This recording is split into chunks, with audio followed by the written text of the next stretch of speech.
I wanted to put together a tutorial that I wished that I would have been able to watch when I was first getting involved in music production and making beats. So in this video, we're going to take a look at 5 different ways that you can go about making your beats better and a bit more creative in your music production. So let's go ahead and get started. Drum selection. This is going to be the first thing that we're taking a look at.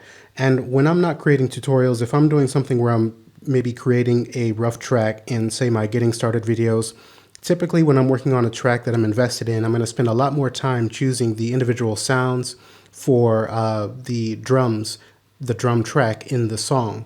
So what you may see people doing online, it's okay to spend a bit more time and really make that investment in choosing the songs that are going to be the right sound for the vibe that you're going for. So this is going to be the first thing, and it sounds like a simple thing, but I can't stress enough that the sounds that you choose are really going to have a big impact on your sound. Now here I have a track that I've created here. Now I have the same instance of impact loaded here on 3 different tracks, but they have different drum sounds loaded in each one. So I've got the same pattern here that I've laid down, and I've got 2 of them muted, so we're going to listen to the one. This is the original one that I created the track, the original sounds that I chose. Then I went through for this tutorial and then I chose different sounds because I want to make it very clear the difference in the vibe of the track when we use different drum sounds. So we're going to start off and just hear the original track with the original drum sounds. Then we're going to mute that and then go to the different sounds that I chose on these other 2 tracks. So I'm going to go ahead and play this back.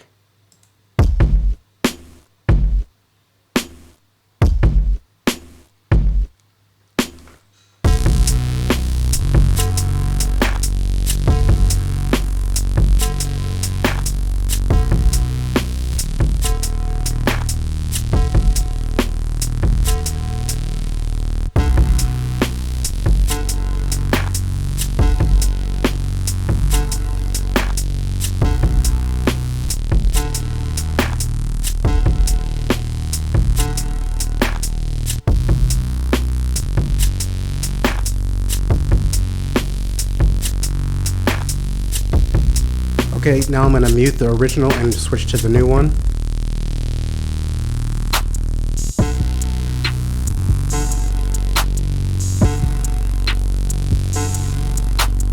So it's a completely different feel here.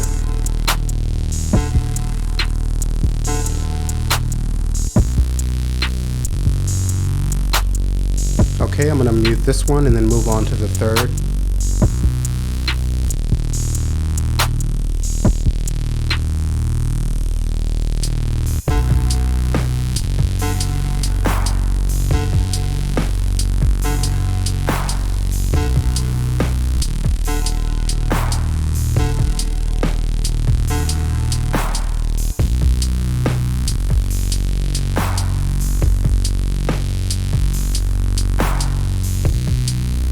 Okay, now let's come back to the original.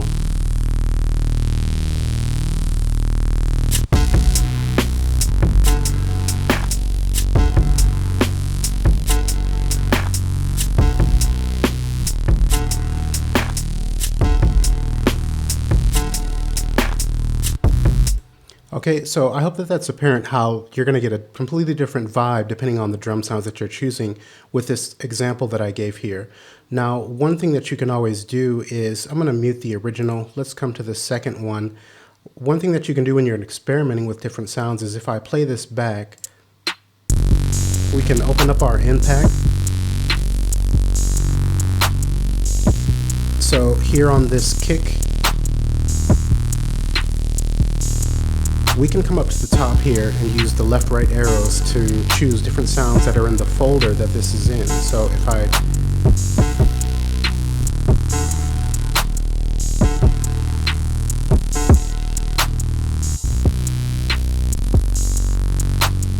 okay, the same with the snare. If I come choose the snare, let's move to a different sample. Another one. Another one. Okay, let's come to this hi-hat.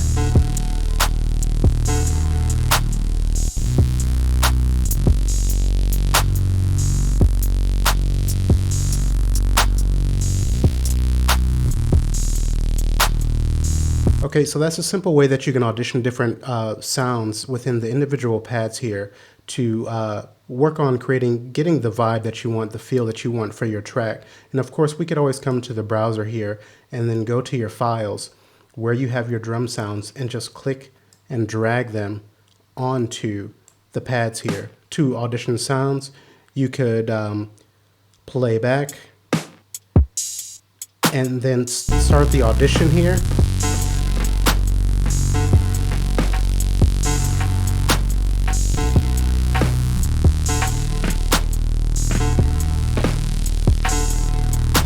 Say we want to use that one, just drag it over. Okay, but the auditioning down at the bottom is going to let you hear that sound while your track is playing back, and then that's going to give you a better idea of how that's going to feel before you load it into Impact.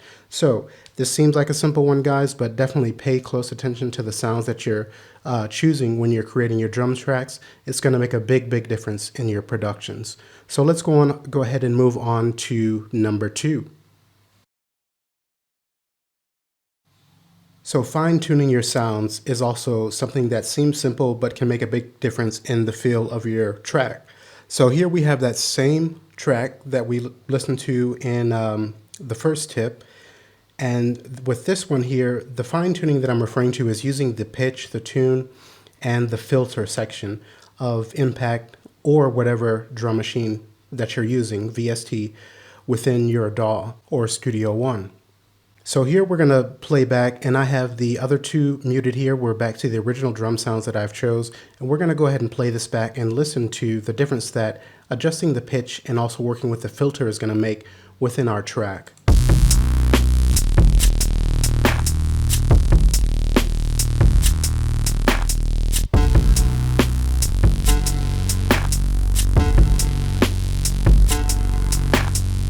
That's not what I want, the pitch here. Okay.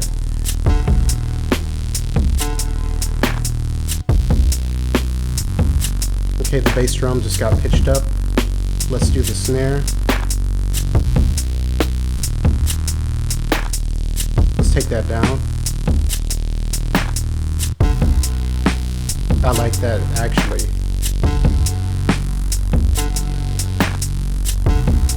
Let's try the hat here.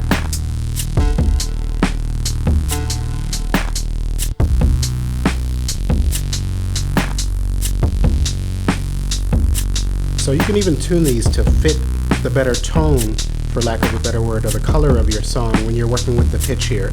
And I think you can notice here that I just made subtle changes, but it's really a big difference that's been made to the sound. Okay, let's move on to the filter and give a listen to what that's going to do to our sounds here. So I'll go ahead and play this back. And I'm going to use this on the snare drum. I'm actually going to pitch that snare back up. Let's activate the filter.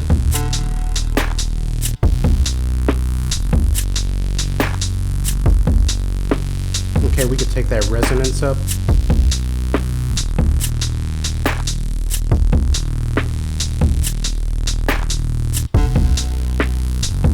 Okay, completely different sound there.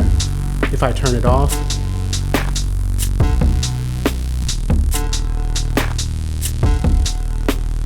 back on.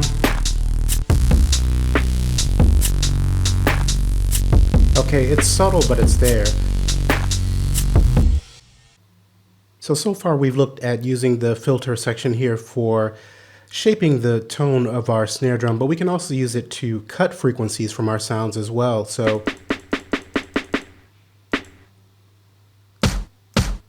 if I go ahead and play this back, so we could activate the filter for the shaker, turn the high pass filter on, and then just make that a bit brighter.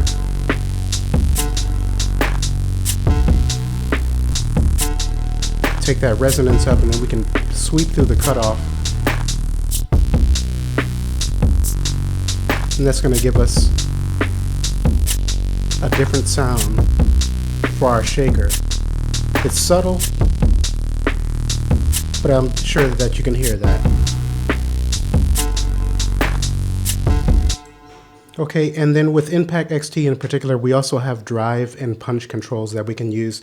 But every VST drum machine that you're using is going to have a pitch or filter section that you can use to shape your drum sounds. So let's move on to tip number 3. You can layer your drum sounds like the kick and snare to help achieve the sound that you're shooting for and to add depth in your drum tracks. And there are a couple of different ways that we can go about doing this in Studio One in particular, and most DAWs have several different ways to accomplish this as well. But let's go ahead and take a look at this tip here. So I've got a new basic track here for this section. Let's go ahead and play that back and hear how it sounds as it is.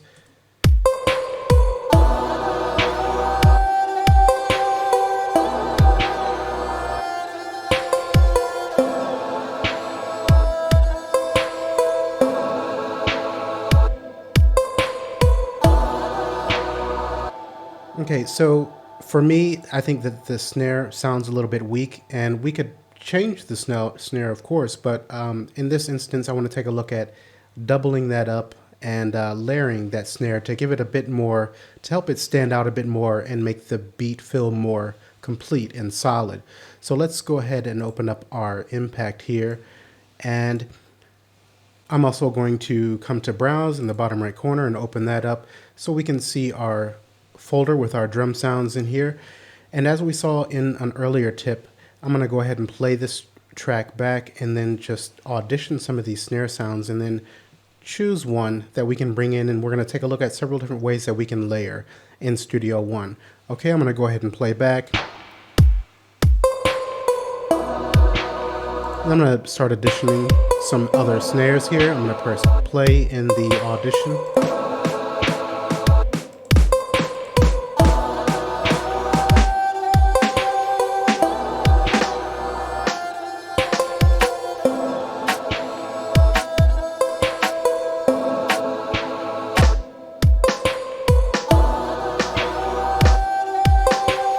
Okay, so I think I like this snare 3.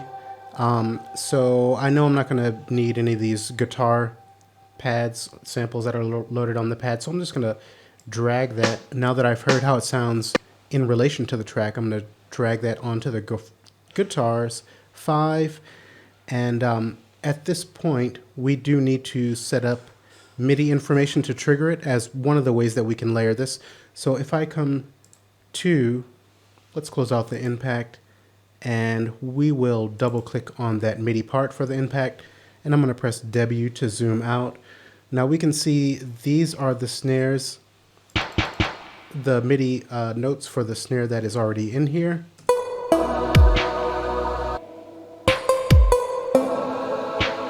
Okay, so the first way we can layer this is by click, hold, and drag to select all of these, and then we can right click and copy. I'm going to Control V to paste. Actually, I'm going to Control Z to undo and set my cursor there, and then Control V. Now these are kind of stacked on top of each other. We have 2 MIDI notes for this wet snare. So I'm just going to click hold. That's our new one. So I'm going to click hold and drag these to the new snare. So now at this point, we're going to have the 2 snares layered together.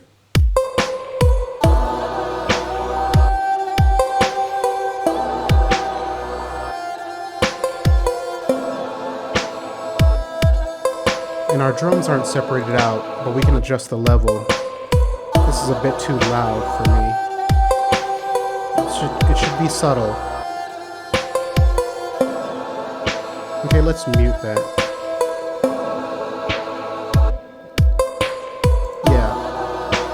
See, that sounds so much better. Okay, so that's one of the ways that you can go about layering. Now, another thing that we could have done, I'm going to come back to our MIDI part and take out the MIDI notes for that new snare that I brought in. Select those and press delete. Let's bring our impact back up. And so this is the original snare. And we can see in the upper right hand corner in the pad settings that it's being triggered by F1. So we can come to the new snare and put F1 in here, I'll press enter, and then now they're both going to be triggered because they're both triggered by the same MIDI note. And that note already has the MIDI data on it. So then when we play back,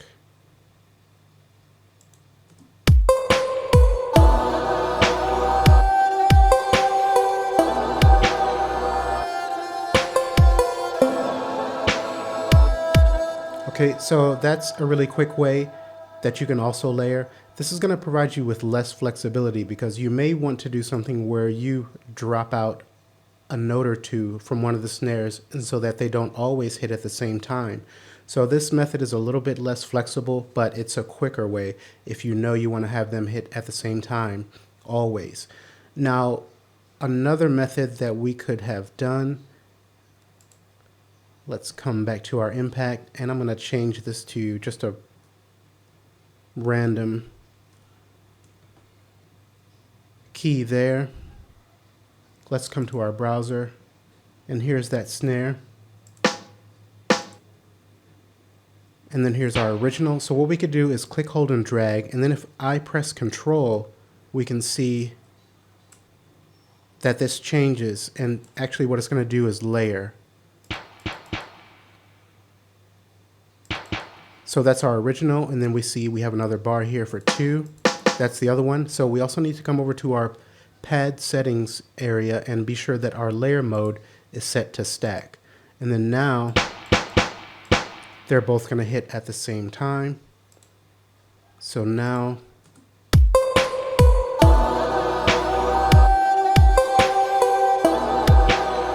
that is yet another way that we can go about achieving a layered sound. And this can be done with kicks or percussion elements. And it's really just going to help give you a more full sound for your drum tracks. Now, if we'd like to experiment with a different snare, but we want to keep somewhat the same settings, we can select this snare. Notice here, this is the actual sample name for the pad. So for this layer, we've got that one. On the layer 2, this is the new one that we brought in. We can see that that's snare 03. So if I play back, as we saw earlier, we can use the right and left arrows.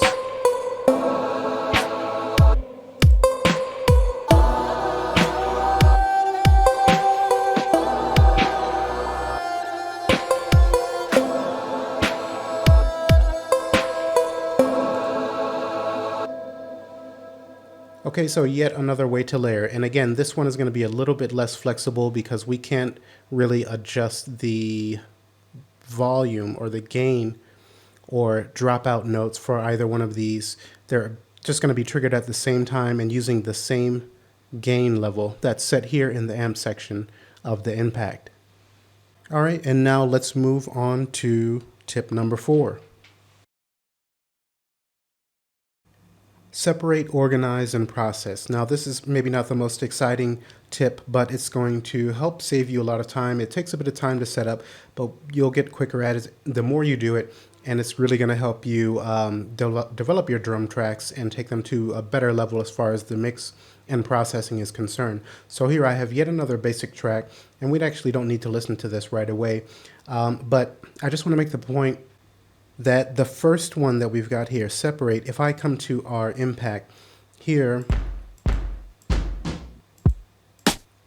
I've got 3 different kicks and a snare. And then at the bottom here, within impact and most VST drum machines, we can separate our drum sounds. And this is going to help you to mix better.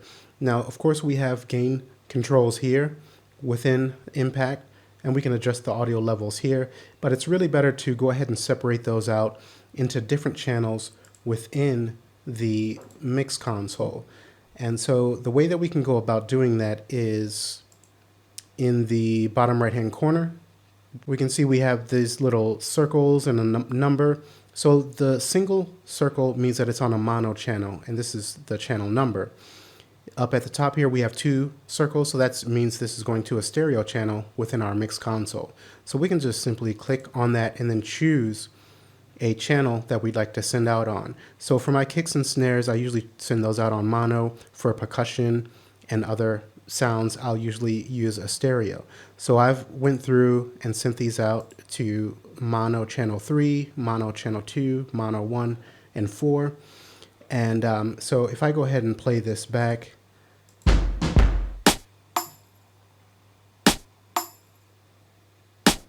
then we can see that these are all separated out. And then I can easily come in and adjust the levels for all of these in a much cleaner way than doing it on the impact and selecting the pads and then coming to the amp. This gives you one location to see everything that's going on with the levels of your drum sounds. Okay. And so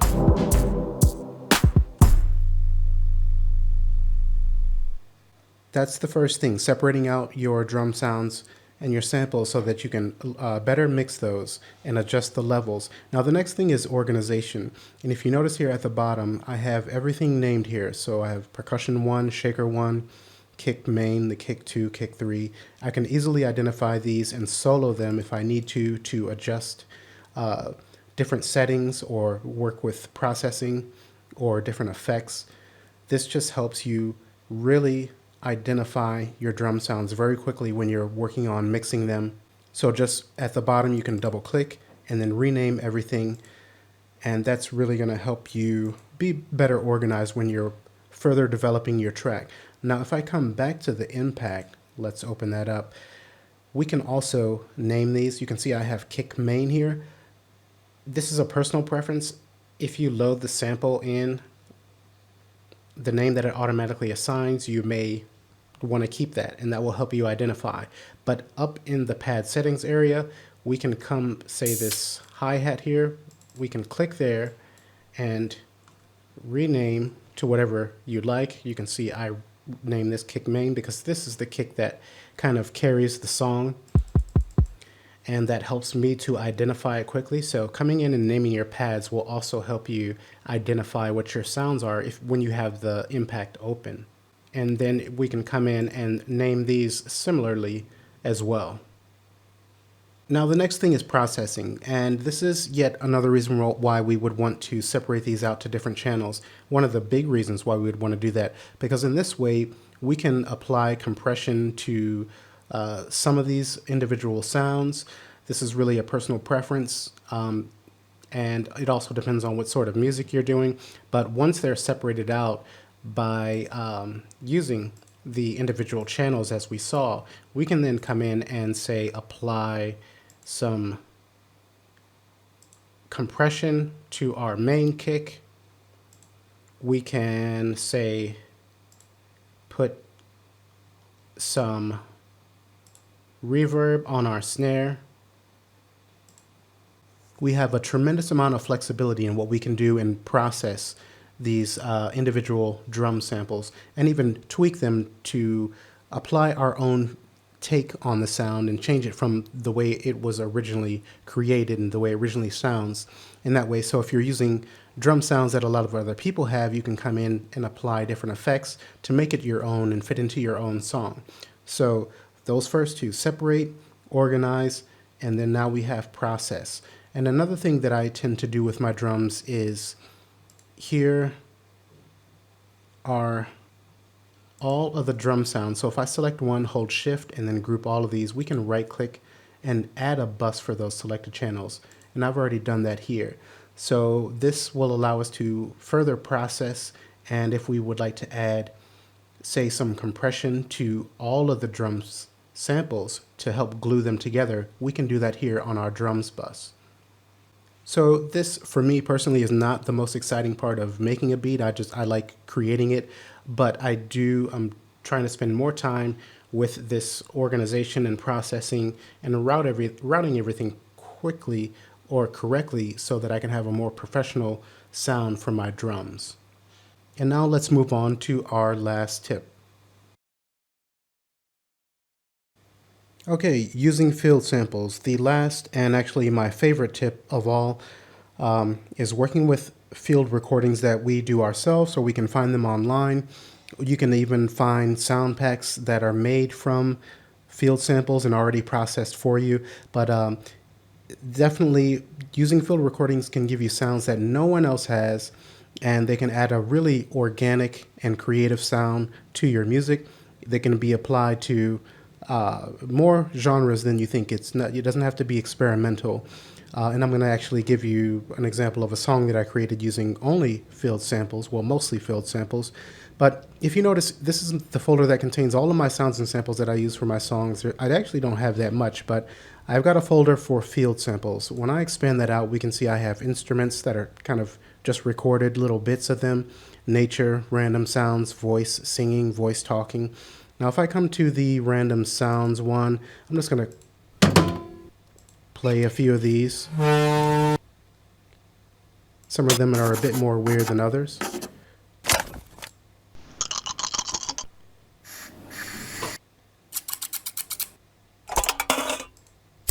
But you can hear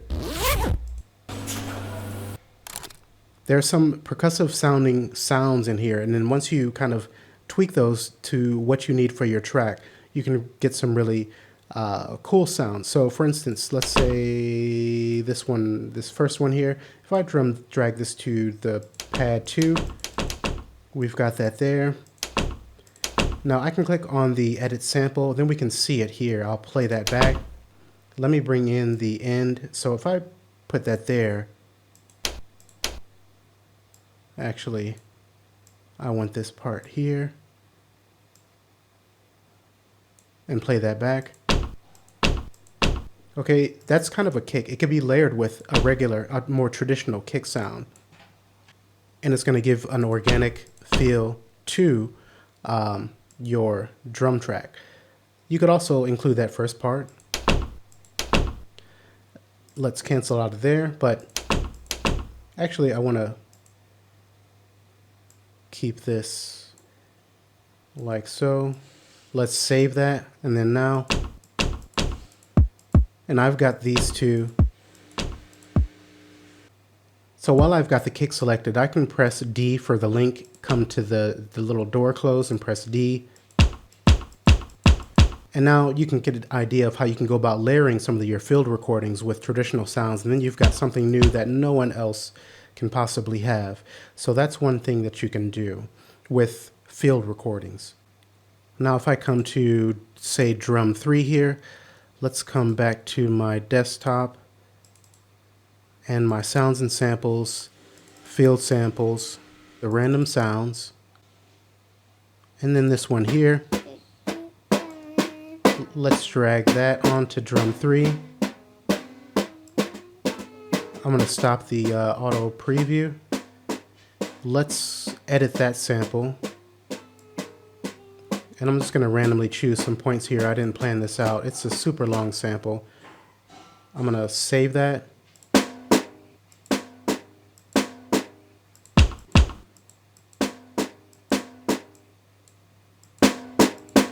Okay, and so we could even pitch that down.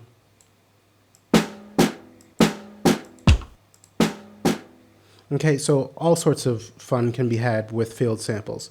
And actually, what I'm going to do is go ahead and delete out this Kong.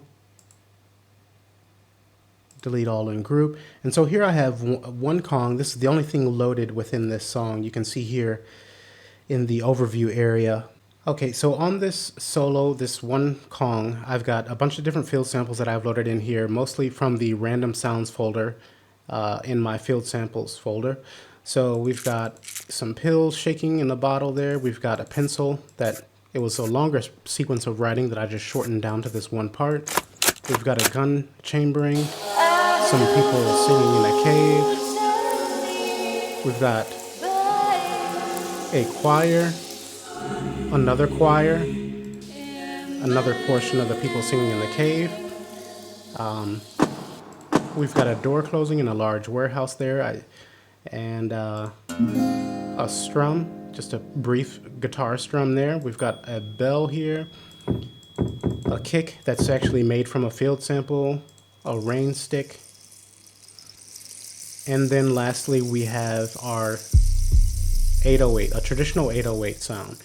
And so with these sounds, I've taken the portions that I needed. So for the pencil, for instance, this is the sample here. If I come to edit sample, this is pretty short, but actually this was about 15 seconds long, and I just wanted this piece for the track.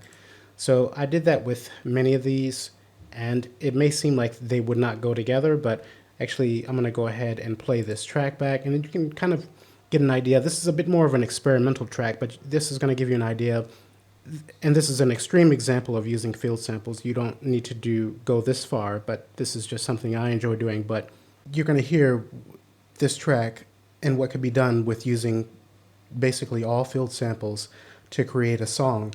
And if you imagine if you have yourself a field recorder, then you can go out and record whatever sounds you like, bring them into your DAW, manipulate them or prepare them, shorten them, process them, and then you've got a whole catalog of stuff that no one else has. So I'm going to go ahead and play this back. So just this Kong here and the field samples, and I'll go ahead and do that now.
Okay, so you get an idea of what can be done here. If you want to hear the whole track, there's a whole link up here.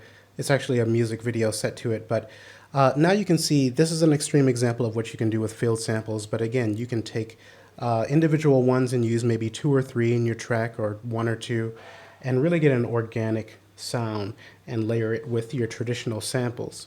Okay, and so this has been the 5th and final tip for creating better drums.